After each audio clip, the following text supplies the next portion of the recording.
Words shape your reality. And if you pick better words, you have a better reality. Every word you say is a blueprint that your mind and body work to make real. But we frame everything as such a tragedy. I'm not smart enough, pretty enough, good enough. This emptiness inside. We are taught to fill that up with food or alcohol. You can't fix an emotional pain with stuff. It was the beginning of my 30 years of working out. Okay, what is causing this and how can I help people fix it forever? Those 3 words, I am enough. When you try to explain the thinking behind that, how do you usually begin? We're all born knowing we're enough, and that's very good news because you can reactivate it. And all you have to do is change how you talk to yourself. Tell yourself, I'm beautiful, I'm enough. Your mind will believe whatever you tell it, and it really is that simple.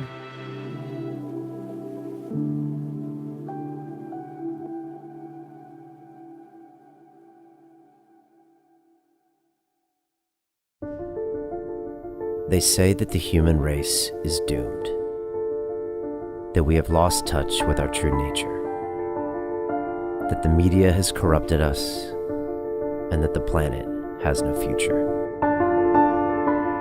I disagree. I believe that humanity is full of hope, and that our salvation lies within each one of us. My name is Brian Rose, and my job is to listen, the oldest method of learning known to man. Each week I seek out individuals that are changing the world, people who are living and thinking in a different way. Their stories will challenge your beliefs, make you question your choices, and perhaps inspire you to change. I never planned on doing any of this, but now I can't stop. Join me on this mission and make humanity something we can all be proud of.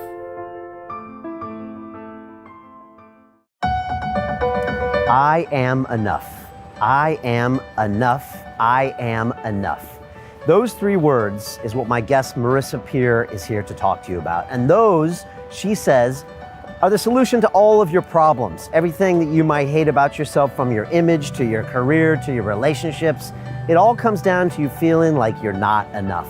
And Marisa has a fascinating career. She went to Hollywood when she was younger and actually taught fitness with Jane Fonda. And she watched all these women around her who just didn't think they were enough. And she looked at what normal psychotherapy did, 20 years of regurgitating all the bad things that happened to you. And she said, no, we don't need that. You just need to tell yourself that you're enough. And I had a great conversation with Marisa. I really like her. She gives great hugs. And I think she's got some great points here about how we can reframe our minds. I say this every morning, I am enough, I am enough, I am enough. And once you feel that way, you should be able to live your greatness. And when it comes to greatness at London Real, we have the Academy, and that's where I get you in my hands and transform you over an 8-week process. Whether you want to start a business, a podcast, learn how to publicly speak, I can show you how with my team of coaches. We are the best in the business, and here's a bit more about what we do inside. London Real doesn't stop when the conversation ends. You see, that's when we get started. Because everything begins with a thought, and then comes the action. The London Real Academy is our global transformation platform. Here we bring together thousands of students from over 75 countries. Whether you want to build a profitable business from your passion, or learn to speak to inspire, or broadcast yourself with your very own podcast, or accelerate your life to become a high-performance person, we have the online accountability course and personal mentoring program that will make your dream a reality. Join us, and we'll take your life to the next level, together. Our next accelerator course is starting soon.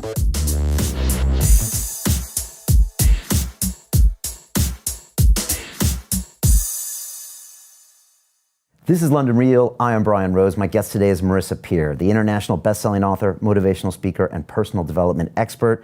You spent 3 decades treating the client list of international superstars, CEOs, royalty, and Olympic athletes. You're the best-selling author of 5 books, including You Can Be Younger, Trying to Get Pregnant, and your most recent, I Am Enough. And you've helped thousands of people with your rapid transformation therapy, RTT, a solution-based approach that is fast and effective. Marisa, welcome to London Real. Thank you for having me. I'm thrilled to be here. It's nice to have you here, and I have to confess up front that this morning I said, I am enough. And I think I've actually been saying it in my morning affirmations for a couple years now, because I think I saw a talk you did a couple years ago. But I don't know if I'm saying it enough, and I've got more questions about this. So I want to get to that later. But I find one of the most fascinating things about your journey is that you went to California kind of early in your career. I did, and I think some of your career kind of came out of that, and I was wondering if you could just tell us a bit about that. I guess you're from London originally. From Cambridge actually, but my career definitely started in LA. So I was always going to be a child psychologist. My father was quite an eminent headmaster, and it was very important for him that I went into education too. And so I did all the training and then found myself working with children whose parents are almost always divorced, hated each other. And it was really interesting because I always had 3 clients, mum, dad, child. They were never on the same page. And I was just too young to deal with that level of tension and animosity.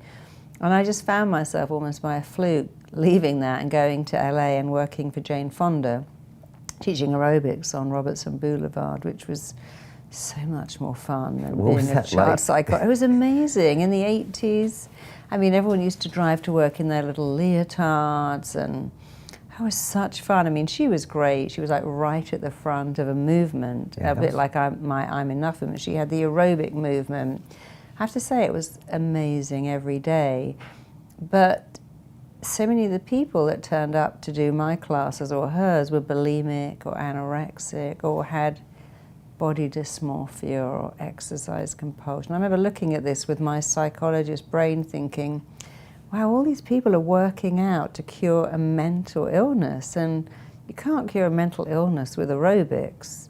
And so that set me back onto thinking, well, I should use the psychology background I have and mix it into this huge epidemic of anorexia, bulimia. I mean, if you live in LA and throw a stick at a bunch of women, every 3rd one would have an eating disorder. Today as well? Oh, probably more, probably every other woman. Okay. And the same back then as well? Then it was, I mean, I remember I lived in West Hollywood, and my first roommate was bulimic, the second was anorexic. One would eat frozen grapes, the other would defrost a cheesecake and eat the whole thing while crying hysterically. And it seemed kind of normal, because when you live in that stuff, it's normal. It's like living in chaos. You just don't see it. And all the girls at Jane's workout had the same diet. It was like Diet Coke, diet yogurt, diet hot chocolate, and oatmeal. And that just seemed normal. But I remember thinking, it's not really normal, is it, to live like this, to get weighed all the time, to take your scales on holiday, to come in and go, how many calories are in cough medicine? Because, you know, I've got a cough, and I've got to go on the Stairmaster and work it off. It didn't seem that normal. So it set me on a path to look for what runs eating disorders, which I realized quickly was not enoughness. And so it was the beginning of my 30 years of working out, okay, what is causing this, and how can I help people fix it forever? What did they make of you, a Brit, in their midst? What did they think of you? When I used to teach, they'd always say, could you say that again? Could you say that again? And I realized it's because they liked my accent. So yeah, I loved it there. It was great. I mean, Brits and Americans get on really well, because Americans tend to love Brits on the whole, and Brits love Americans. I think we have a great love affair. Yeah. I know in my house in LA, I have Union Jack flags and cushions and doormats, because I like to keep the Brit going. But then here, I sort of love the LA part. I'm always watching Ray Donovan and House of Cards. So I have a big love affair with America, and I think they do with the UK, so I like it. Yeah, it's a weird relationship. We like to poke fun at each other, but we deeply love each other. And I always say the Americans always look to Britain. It's like the downtown Abbey effect. I always say it because the Americans we have no class. No. And so, so especially in California, and we have no history. So when we look to Britain, it's like, wow, what's going on here? And they come up and say, do you have dry cleaners in the UK? Can you eat the food? Do you know my aunt who lives in Leicester? Have you met the Queen? Does everyone go to work with a bowler hat and a brolly? I'm like, no. So you jump into this practice and start talking to some of these women and treating some of these women. And what's fascinating about you is that your approach is very different than most of the world of psychotherapy and psychology, which basically says, we're going to talk about these problems for the next 10 years. We're going to hash them out. We're going to go to all the uncomfortable places and kind of talk this stuff out. I mean, maybe I'm generalizing the industry. No, that's true. And it's the worst thing you can do. There's something called HEBs now, HEBs, that's now studied the detrimental effect of talking about something every week for years. It's like opening a wound over and over again until you get septicemia. You know, when you keep discussing your problem, you keep it alive, you keep reliving it, you just never get better. It's like if you went bankrupt and every week went to talk about what it felt like to be bankrupt and to lose everyone's money who invested in you, that sense of shame never goes away. I mean, you should talk about it, but then you should get over it and then you should move on. And I find many people will say like, well, you know, when I was a baby, I was a preemie and my mum had to feed me through the dropper of a pen, and if I didn't gain weight, I would have died, and that's why I'm obese. I'm like, but that was 45 years ago. I know, but do you see that by telling this story, you're justifying every day why you eat too much? Sometimes you have to just put that away now and say that was then, this is now, and stop living in the past, because it's gone. How'd you have the confidence to trust your instincts on this?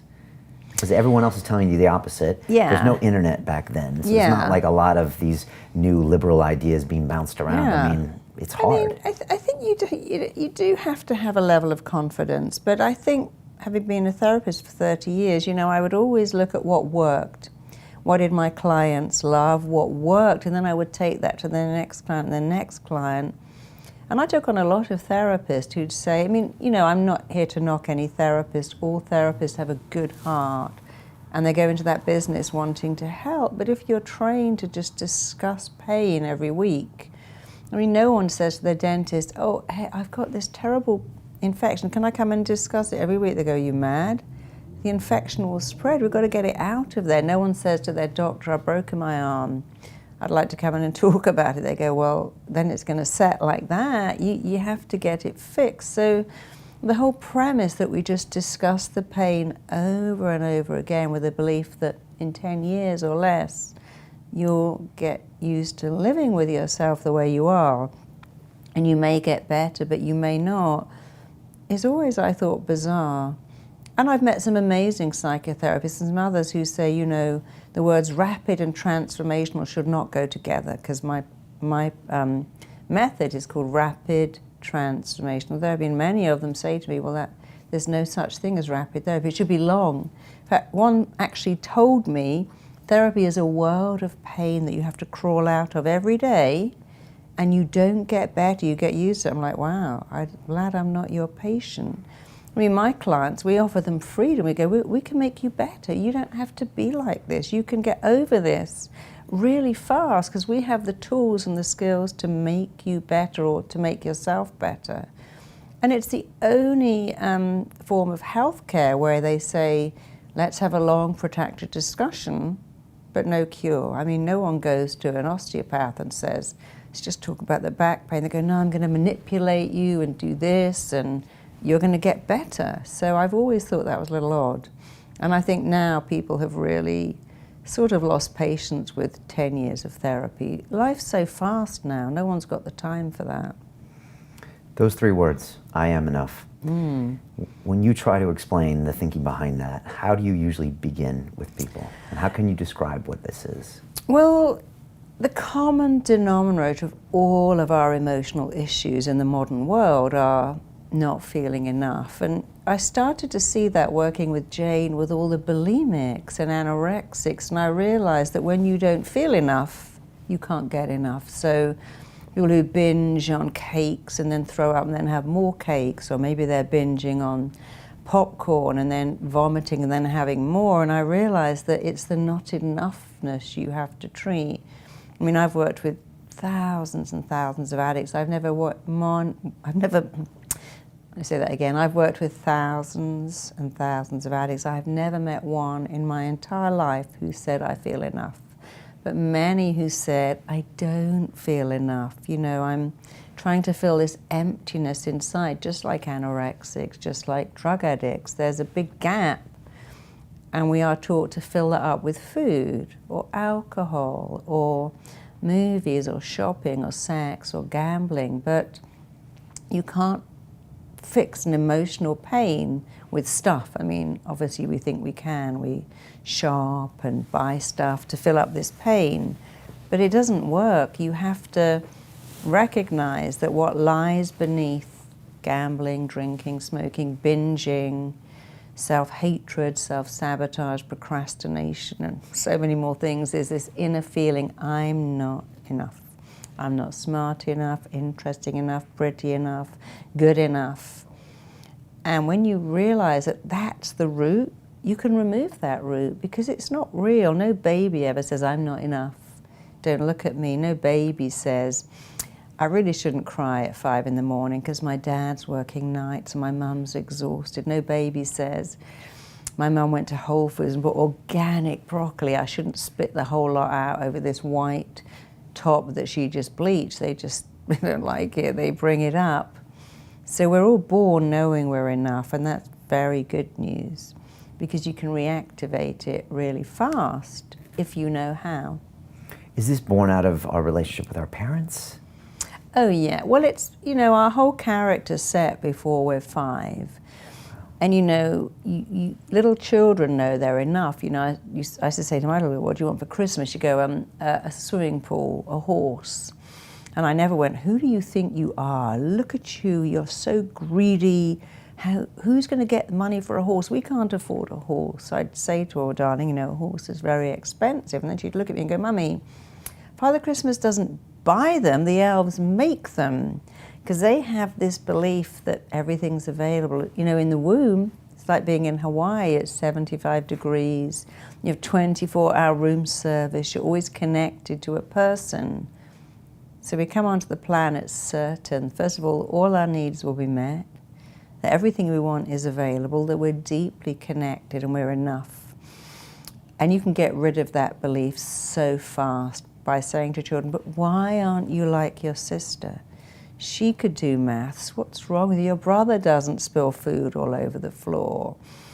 Or maybe you'll see a mother crying a lot because she's unhappy, and a child must idealize their parents. If you work out at 3 that your dad's crazy, your mum's an alcoholic, your parents should never have got married, that threatens your very survival. And so what you do instead is think, my mum is unhappy, it's my fault. But I can be better and then she'll be happy. I'll just be nicer, better, good, smarter, kinder. I'll be a good kid. So we're trying to fill the gaps in their personalities. We believe it's our fault, but then of course, no matter how you try, Mum is still unhappy because it was never your fault. And now you've picked up something else. Oh, I can't fix her because I'm not enough.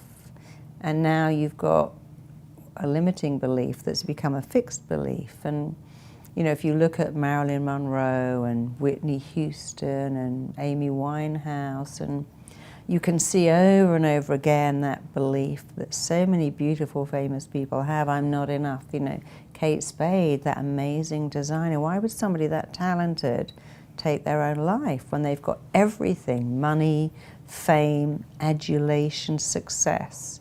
Because they haven't got the thing you need more than all of that put together, which is knowing you're enough. I had Shep Gordon in here, who was kind of the talent agent for, you know, Mike Myers and a lot of these people, and you know, he knew a lot of stars back in the day, Jimi Hendrix and Janis Joplin. And he said, Brian, the thing that got them to the very top was some hole inside them. Oh, yeah. That were making them show the world they were the best. And he says, it doesn't go away when they're at the top. Never. No, you see, somebody will look out the world and think, I don't feel enough and the world isn't fair, but if I become famous or rich or gorgeous, then the world will see I'm enough. And that gives them phenomenal drive to become famous at acting or singing or even sport. But when they get there, because they really will get there, then they think, oh, right, now you love this body, this part I'm playing. You're not really falling in love with me. And now it's actually worse, because before they had a dream. I'm not enough, but I'm going to go over there, become famous and rich, and I'll be enough. And then they go over there, and then they think, yeah, but I fooled you all. And then they still feel as enough as ever. In fact, they feel worse because the goal they were going to just didn't work, and now they feel even worse than they felt before because there's nowhere to hide. And they don't respect the fans for loving them because they don't love themselves. Well, and they think they're deluded. It's like that guy said, I'd never join a club that would have me as a member. Groucho So they Marx. think the fans have fallen in love with a myth, and they have a huge feeling of I don't deserve this. The self-destructiveness of talent is, I didn't deserve this, so I'm going to have to get rid of it super fast. And that's what they start doing with their subconscious. yeah. I want to get into some of that self-talk. Sure. Let me ask you, do you think, though, that some of the great art, back to like a Janis Joplin or a Jimi Hendrix, could be created without this hole inside them? And like, sometimes I look at what I'm doing and I'm like, okay, I'm really driven. I must have some piece of I'm not enough inside me. But then I also am like, but I feel like I'm creating things that are important. And I don't know, if I felt like I was enough, maybe there would be no London Real. What do you think about that? I think we all have we're not enough to a degree. It depends how much it's hurting you. I mean, I grew up thinking I wasn't enough for years and years and years, and it's probably why it was so important for me to identify in everyone and show them you can get better. You know, Shakespeare said, from pain comes art. And it is true that people who've had a blissful life can't write about pain, can't write about, you know, sometimes you know, I was listening to one of my daughter's songs, Girls Don't Like Boys, Girls Like Cars and Money. You think, what did that poor boy go through to write that song? When you listen to lyrics or you... Amy Winehouse's album, right? Back well, to Black. Yeah, I mean, her lyrics, I mean, so self-explanatory. I told you I was trouble, you know I'm no good. You go back to her, and I go back to black. Love is a losing game. I mean, her lyrics would just break your heart. I remember talking to her father. He said, I can't listen to any of her songs because the pain of her not feeling she was enough is like in every song you hear. Yeah. Those songs were her autobiography. And so art is created from pain. But almost always. Almost always. But we should still learn how to then love ourselves and agree we're enough. And maybe they both can exist. Well, I think you the thing with the pain is you're supposed to get over it. You have surgery, you're in pain, but no one says, are you still in pain 20 years later? And if you were, the surgeon's done a very bad job. So we all have degrees of pain. We get rejected, we get dumped, we get hurt, but you're supposed to get over the pain. Human beings are incredibly resilient, and we are wired to recover from pain. But we kind of hold on to it, and then we use it as, oh, I could never date again, they might dump me, and that last guy just walked all over me and broke my heart in a million pieces, when really, he just got bored, and you might have got bored with him if you'd stayed together. But we frame everything as such a tragedy. And when you frame it, I could never go through that again. It would kill me if I did that. Oh, I couldn't take the pain. And then the brain believes us. Our mind believes what we tell it always. When you say, I could never do that again, it would kill me to do that again. I'd rather die than do that again. Now our mind is very certain we must not go through that again. And it allows us to hold back and live a very limiting life because we told it something utterly untrue. You can go through anything. If it doesn't kill you, it'll make you stronger. Rejection can be the best thing that ever happened to you, but no one tells you that. Is it possible to raise children without some of these traumas, or will they find something that will affect them? I think it was like Viktor Frankl that said that a person's problems are like gas in a gas chamber. They'll fill up the room whether they're small or big. And for me, I always go back to my parents being divorced when I was 7. And when I go on my plant medicine ceremonies, it's right in my face. But when I look at it, there was no yelling and beating and bottles being thrown. But for me, it was a big event. And Sure. I'm wondering, do we just bring those things bigger when they're children? Well, what you said was so fascinating, because events don't affect you, but the meaning you attach to the event will affect you. So your parents getting divorced, of course that affects the child, but the meaning you attach, which is, I wasn't good enough for them to stay together, they didn't love me enough, they're unhappy, I should have made them happy, I failed to make them happy, so I'm a failure, I'm not enough. So it's always the meaning you attach to an event, or the interpretation, that will get you every time.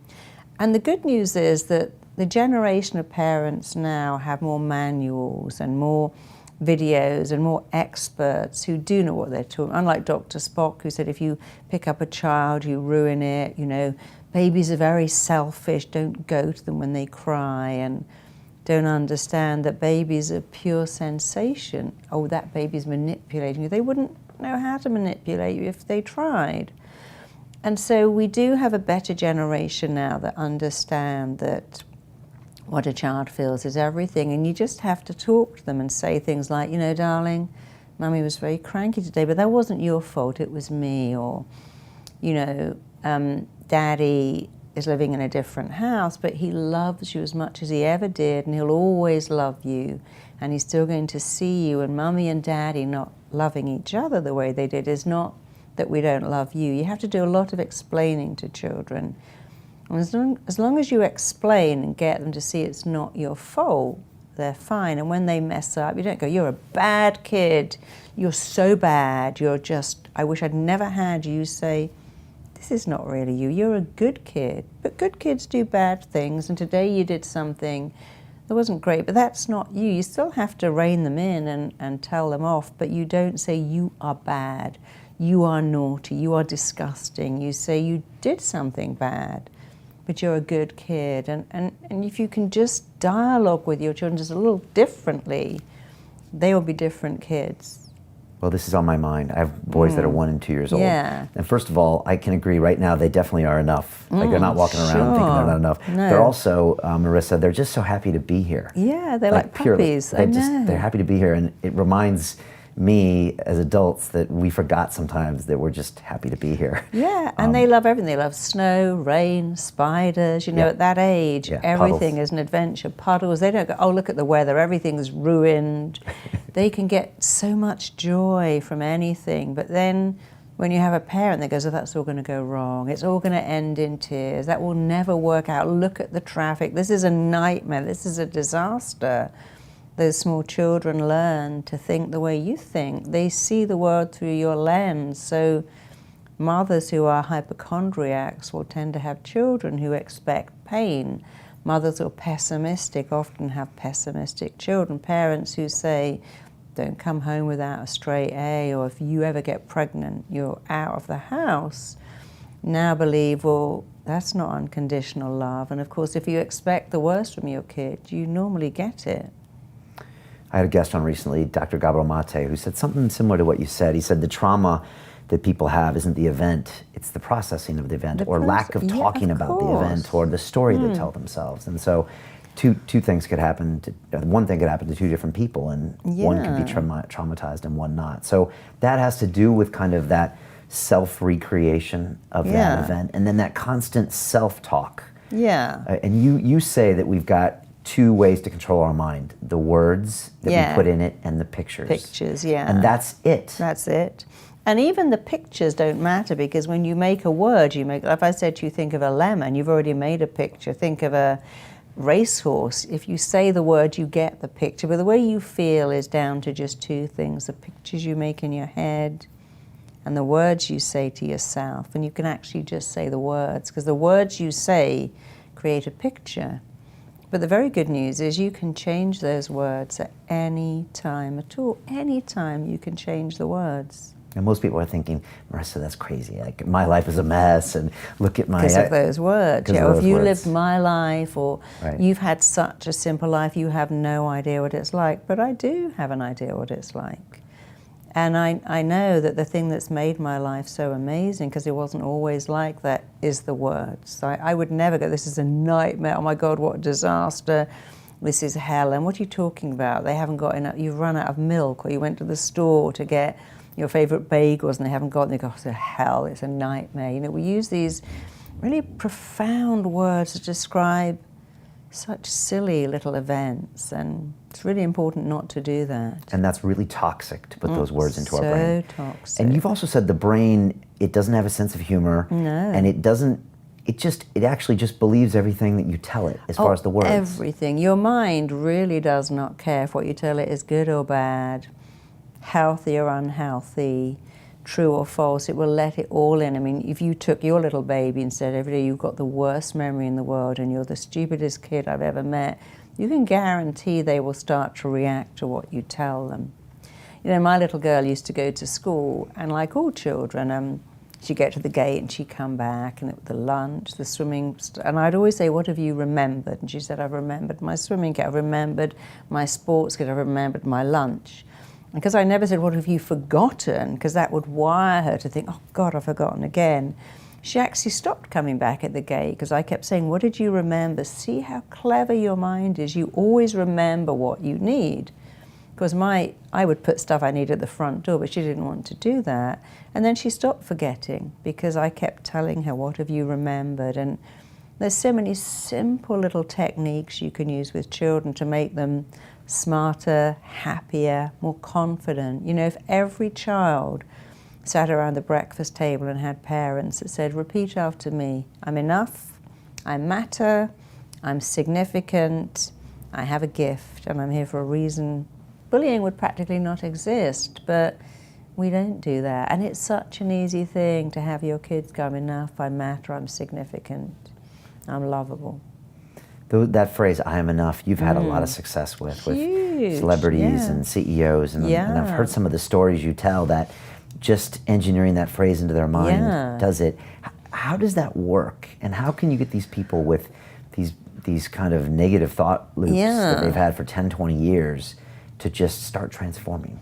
Well, you see, when you question a belief, you no longer believe it. The minute you question a belief, you know, you'll find with your children when they start to go, but Daddy, how come Father Christmas had a suit on under his outfit, or he had black beard under the white beard, or how can he get around the world? How can someone that big get down a chimney that big? And how do the reindeer get down? When you question a belief, you don't believe it, which is why all religions go, never question the imam or the priest or the rabbi. I remember years ago my lawyer saying he asked his imam if he could watch, is it Fatal Attraction? He went, absolutely not.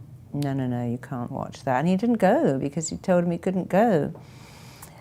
So when you question a belief, you don't believe it anymore. And the thing with I'm enough is it makes you stop questioning yourself. You go, yeah, I've got cellulite, I'm still enough. I'm driving around in an old car, I'm still enough. I've got some wrinkles, I'm still enough.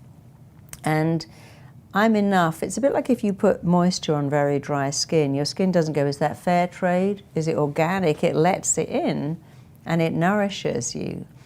And I'm enough will also go in and nourish you from the inside out, because your mind will believe whatever you tell it. Anything you tell it, it believes. So you might as well tell it amazing stuff, because it doesn't stop to go, is that true? You know, if you walk down the road and late at night go, that person's going to attack me and kill me, you'll start to feel as if they really are. If you sit on a plane and go, that person looks like a member of ISIS, I think they're going to blow up the plane. Even if you play a game with yourself, you start to feel as if they really are going to do that, even though it's not true. And, you know, I have many clients who come in. I've had several who've had cancers. I cannot go in the MRI scanner. When it goes in, I feel like I'm in my coffin going in to be cremated. And because they put those words in their head, I've got cancer, I'm having a scan, and now I feel like I'm in the coffin being cremated, of course they have a bad time. And so I always say to them, look, when you go in the scanner, you have to say, this is so great, I'm so chilled. How much do I want an hour to myself? I'm going to lie here and have an hour to myself. And then I had an experience of that, having to go into the same MRI. And I was just playing a game going, I'm so chilled, this is amazing. And I thought, oh, I'm in my coffin. And when I said I'm in my coffin, my whole body had a totally different reaction. And I knew I was lying to myself, but you can play games, drive on the freeway going, I'm going to get hit in a minute, I'm going to die, I'm going to skid off the road. And your mind doesn't say, now stop this, that's all nonsense. It starts to make you feel as if that's really going to happen. And you always have a choice when you're going into negative expressions. Talk yourself out of it, rather than rationalize why you feel so. Like you can lie in bed at night and go, oh my God, someone's rattling the door, they're going to break in, they're going to kill me, I'm on my own in the house here. And then you can go, it's the wind. You get a choice, but if you don't choose to change the words, then you're going to have a very bad reaction, because your words form your reality. Words shape your reality. And if you pick better words, you have a better reality, and that is an absolute fact.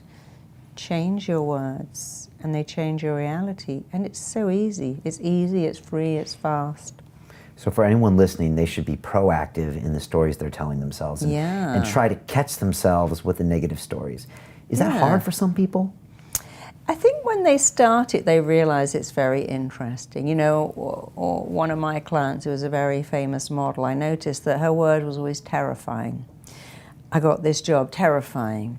I went on a plane and these 4 guys hit on me, terrifying. And I'm like, actually, let's look at how terrifying it really is to be hit on a plane because you're gorgeous. I mean, you can stick on a baseball hat, wash off your makeup, sit at the back with a book, and they might leave you alone. But even if they don't, where's the terror in that? So people use these really incredibly descriptive words.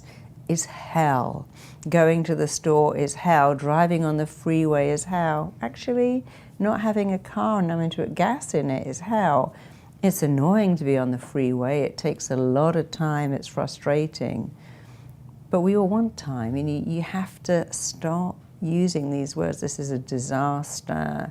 And so I think when people begin to think, oh yeah, I asked my friends and they said the word you use all the time is nightmare.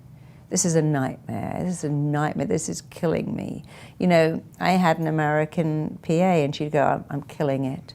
Or she goes, oh, this guy asked me out, I nearly died. Or when I got the job, I wanted to die. And I'm like, I didn't really want to die though, did you, darling? I mean, you didn't really think I got that job with the I want to die. This guy's asked me, I want to die. Don't keep saying, I want to die, or, oh, I could have killed myself when I messed up that speech. I could have just died of shame, or I just wanted to kill myself when I did something so stupid, because it's not true. So you got to tell your mind, I messed up. Nobody even noticed, and if they did, they don't care. You don't really want to die when a great guy asks you out, and if a great guy dumps you, you also don't want to die. You want to get over it and find someone even better. So I think people don't find it hard, they find it immensely easy, because they go, really? If changing my words will change my life? Oh yes.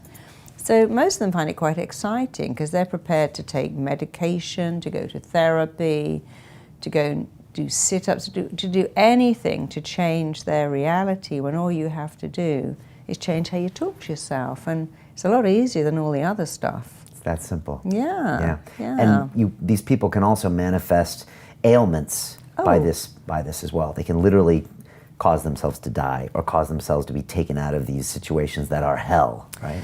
I mean, so many of all the autoimmune illnesses that we see going on now. I mean, most doctors say we have no idea what causes that, or even how to treat it, because it's not disease. And 70% of people going to ER or A&E, whatever you want to call it, whichever country, will have illnesses that doctors know immediately are not caused by disease. They're caused by thinking, but they just don't know how to treat that, because they don't have the time or the training to go, look, let's do a little funny thing. Let's ask for this illness what its role is, what its purpose is, what is its function, why is it here? You know, I worked with someone who was morbidly obese, and I asked her in hypnosis to tell me what the job was, and she said, oh, when I was 5 or 4, I was in the park and my dad took me to the bathroom and left my sister in the park, and she drowned in the lake, and he always said that was your fault. If you hadn't been so selfish, if you hadn't asked to go to the toilet, when in fact he should have taken both of them. You don't leave a 5-year-old kid in a park with or without an ornamental lake, because they're at risk. And she said, my whole life I had to punish myself. I killed my sister. Then I felt I had to be my sister, so I became the size of 2 people. And it was so interesting. When I asked her why she was obese, she said, I need to be the size of 2 people. Wow. And the minute she got that, she's lost 80 kilos since we did that session. And she came on and was talking about it at one of my master classes, how she said, I've tried everything, diet pills, stomach stapling, exercising, juicing, but what worked was understanding that obesity had a role, and then it doesn't.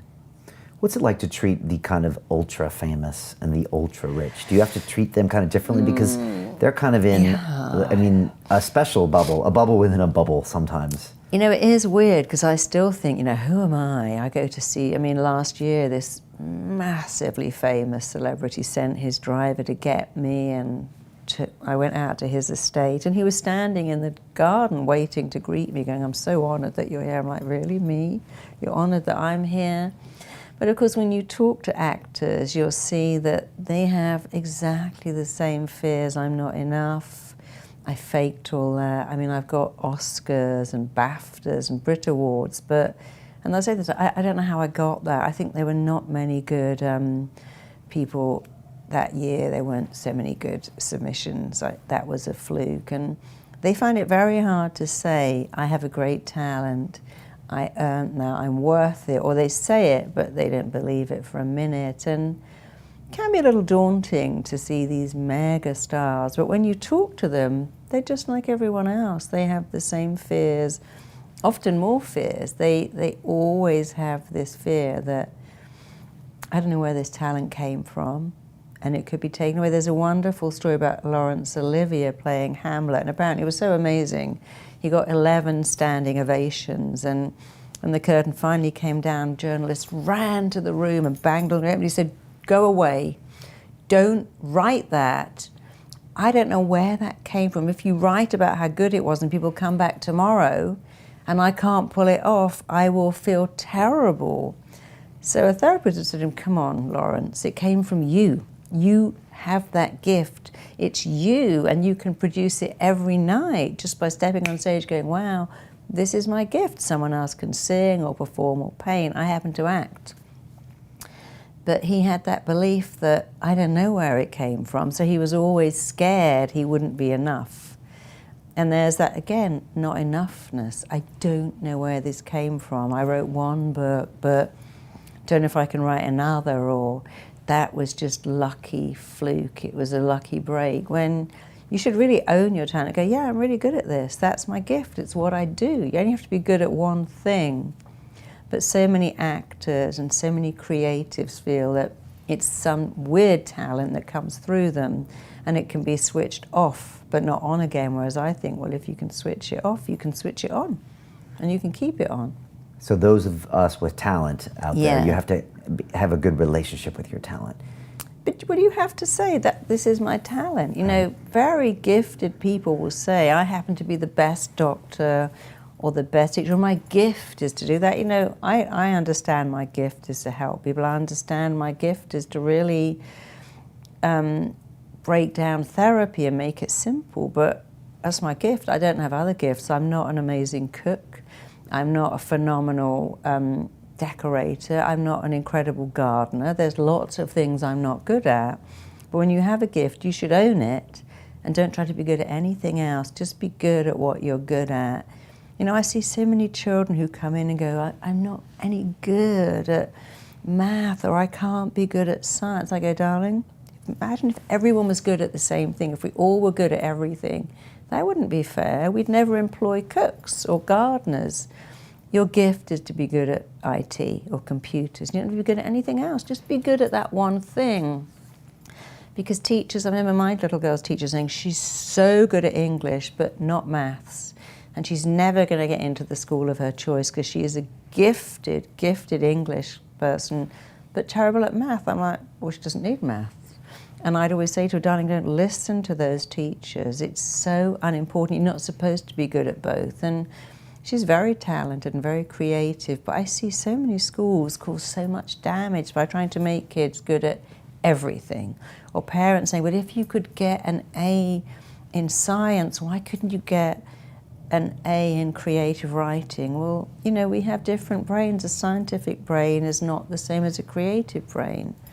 So we would make the world a better place if we could own our gift, be really proud, let other people be gifted at their gifts and just own what we're good at and have the belief that we're good, the talent and the drive and the ambition to go after it. But that fear of, oh, I'll seem big-headed and people won't like me, or it's not enough to be good, I've got to be good at everything, comes from school, and it's not true.